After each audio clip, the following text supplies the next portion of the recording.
క్రీస్తునందు ప్రియమైన మీ అందరికీ ప్రభువైన యేసుక్రీస్తు నామములో వందనాలు. ఈ శ్రమకాల ధ్యాన కూడికలో మరి 24వ రోజు దేవుని యొక్క వాక్యాన్ని మనం చదువుకుందాం. యోహాను సువార్త 7వ అధ్యాయము 27వ వచనాన్ని మనం చదువుకుందాం. ఆయనను ఈయన ఎక్కడవాడో ఎరుగుదము, క్రీస్తు వచ్చినప్పుడు ఆయన ఎక్కడవాడో ఎవడనూ ఎరుగుడని చెప్పుకొనిరి. కాగా యేసు దేవాలయములో బోధించుచు, మీరు నన్నెరుగుదురు, నేనెక్కడవాడునో ఎరుగుదును, నా అంతట నేనే రాలేదు, నన్ను పంపినవాడు సత్యవంతుడు, ఆయనను మీరెరుగరు. నేను ఆయన యొద్ద నుండి వచ్చి తిని, ఆయన నన్ను పంపిన గనుక నేను ఆయనను ఎరుగుదునని బిగ్గరగా చెప్పాను. ప్రార్థన చేసుకుందాం. పరిశుద్ధమైన తండ్రి, వందనాలు.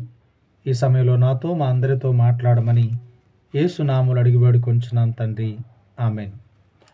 క్రీస్తునందు ప్రియమైనటువంటి వాళ్ళారా, ఈ యోహాను సువార్త 7వ అధ్యాయంలో యెరూషలేము దేవాలయంలో గుడారాల పండుగ జరుగుతూ ఉంది. సుక్కోతు పండుగ అనేటువంటిది జరుగుతూ ఉంది. ఈ పండుగ జరిగేటువంటి సందర్భంలో యేసుక్రీస్తు ప్రభువారు సడన్గా అక్కడ దేవాలయంలోకి రావటం అనేటువంటి జరిగింది.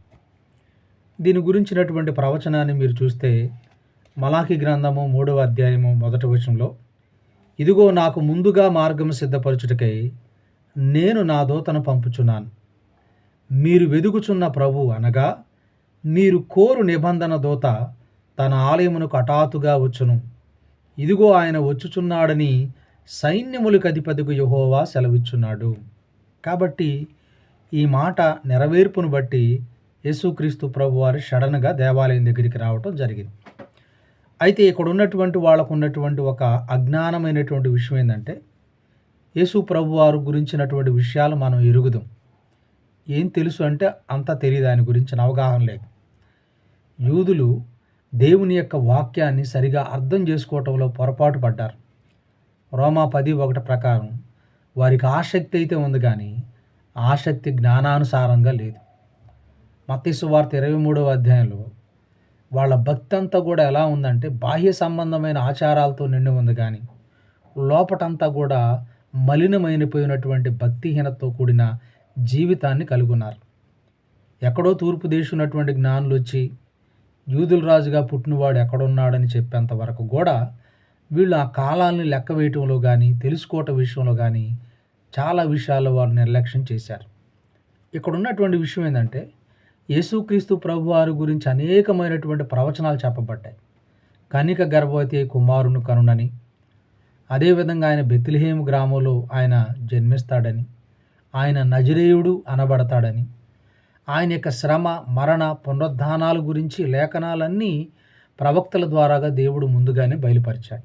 అయితే ఇక్కడ ఉన్నటువంటి మాట ఏంటంటే, ఆయన వచ్చేటప్పుడు ఎక్కడి నుంచి వస్తాడో ఎవరికీ తెలియదు కదా అంటే వాళ్ళు ఏమనుకుంటున్నారంటే, సడన్గా ఏదో ఆకాశం నుండి ఆయన సడన్గా మన మధ్యకు వస్తాడు అనేటువంటి ఒక అజ్ఞానమైనటువంటి పరిస్థితిలో ఉన్నారు.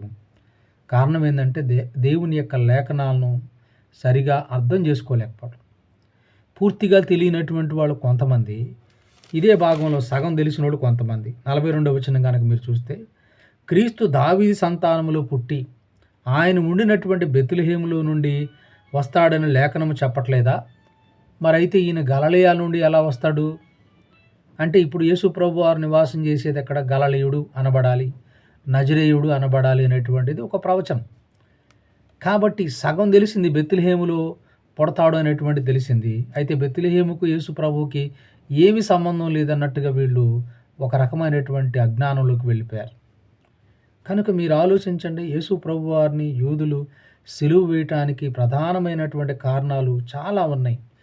వాళ్ళు ఆయన అర్థం చేసుకునేటువంటి విషయాల్లో చాలా పొరపాటు పడ్డారు. చాలా విషయాల్లో వారు దేవుని సత్యాలను వాళ్ళు తెలుసుకోలేకపోయారు.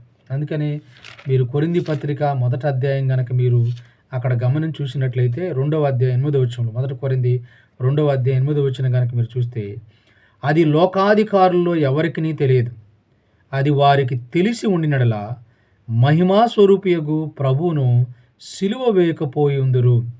ఇందును గురించి దేవుడు తన్ను ప్రేమించు వారికి ఏమి సిద్ధపరచునో అవి కంటి కనపడలేదు, చెవికి వినపడలేదు, మనుష్య హృదయమునకు గోచరము కాలేదు.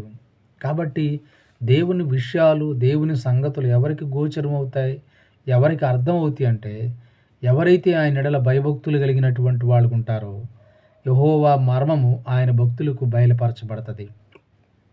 ఎవరైతే ఆత్మ సంబంధులుగా ఆత్మపూర్ణులై ఉంటారో, పరిశుద్ధాత్మలో సంబంధాన్ని కలిగి ఉంటారో, ఒక వ్యక్తిలో ఉన్న విషయాలు ఒక వ్యక్తికి ఎలాగో తెలుస్తాయో అలాగే ఆత్మ సంబంధమైనటువంటి సంబంధికి ఆత్మ సంబంధమైన విషయాలు తెలియపరచబడతాయి.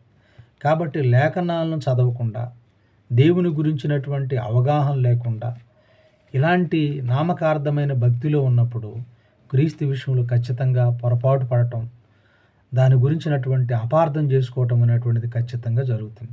అందుకని యేసు ప్రభువారు ఎమ్ఐ మార్గంలో శిష్యులను అదే అంటాడు, లేఖనాలనైను దేవుని శక్తినైను ఎరగనటువంటి మందమతులారా, నికోదేముతో అదే అంటాడు, ఇశ్రాయేలు బోధకుడు ఉండి ఈ విషయం కూడా నీకు తెలియదా అని అంటాడు. కాబట్టి దేవుని సత్యాలకు వాళ్ళకు సగమే అర్థం చేసుకున్నటువంటి పరిస్థితి. బోధకుడా, మరి ఈమె ఇతనికి భార్యగా ఉంది, అతను చనిపోయాడు, 7గురిని పెళ్లి చేసుకుంది, మరి ఈమె అంత్యదినమందు ఎవరు భార్య అవుతుంది? ఇది వాళ్ళ క్వశ్చన్లు. పునరుద్ధానం ముందు అందరూ దేవదూతల్లాగా ఉంటారని, పిల్లల్లాగా ఉంటారని యేసు ప్రభు వారు చెప్పారు. కాబట్టి వాళ్ళ ఆలోచనలు అన్నీ కూడా వేరుగా ఉన్నాయి. ఈరోజు వరకు కూడా యేసుక్రీస్తు ప్రభువుని గురించి అపార్థాలకు లేకపోతే సత్యాన్ని తెలుసుకోకపోవడానికి కారణం ఏంటంటే దేవుని యొక్క వాక్యాన్ని, దేవుని చిత్తాన్ని ప్రార్థనాపూర్వకంగా తెలుసుకోలేకపోవడం. కాబట్టి రోజు బైబిల్ చదవండి, ప్రార్థనాపూర్వకం చదవండి. నువ్వు నాకు మొరపెట్టుము, నేను నీకు ఉత్తరం ఇచ్చేదను, గ్రహింపలేని గూఢమైన సంగతులు నేను నీకు బయలుపరిచేదని అంటాడు. ఆ సందర్భం ఎందుకు చెబుతున్నాడంటే ఇర్మియా గ్రంథం 33వ అధ్యాయంలో అక్కడ మీకు కొత్త నిబంధన ఇవ్వబడతా ఉంది, పాత నిబంధన కొట్టివేయబడతా ఉంది, కొత్త నిబంధన ఇవ్వబడుతుంది. రాళ్ల మీద రాయబడినటువంటి పరిచర్య కాక హృదయాల మీద రాసేటువంటి పరిచర్య అక్కడ రాబోతా ఉందని, ఆ సందర్భంలో మీరు నాకు మొరపెడితే మీకు గ్రహింపలేని విషయాలు నేను బయలుపరుస్తానని దేవుడు చెప్తా ఉన్నాడు. కాబట్టి ప్రార్థనాపూర్వకంగా బైబిల్ చదివితే ఖచ్చితంగా దేవుడు మనకు తన ఉద్దేశాలను, తన చిత్తాన్ని బయలుపరుస్తాడు. అట్టి కృప దేవుడు మనకు అనుగ్రహించును కాక. ఆమె చిన్న ప్రార్థన చేసుకుందాం. పరిశుద్ధుడా, ఈ మాటలు మందరి హృదయంలో ఫలింపచేయమని యేసు నామములో అడిగి వేడుకొంచున్నాం తండ్రి, ఆమెన్. ప్రభువు మిమ్మల్ని దీవించును కాక. ఆమెన్. అందరికీ వందనాలు.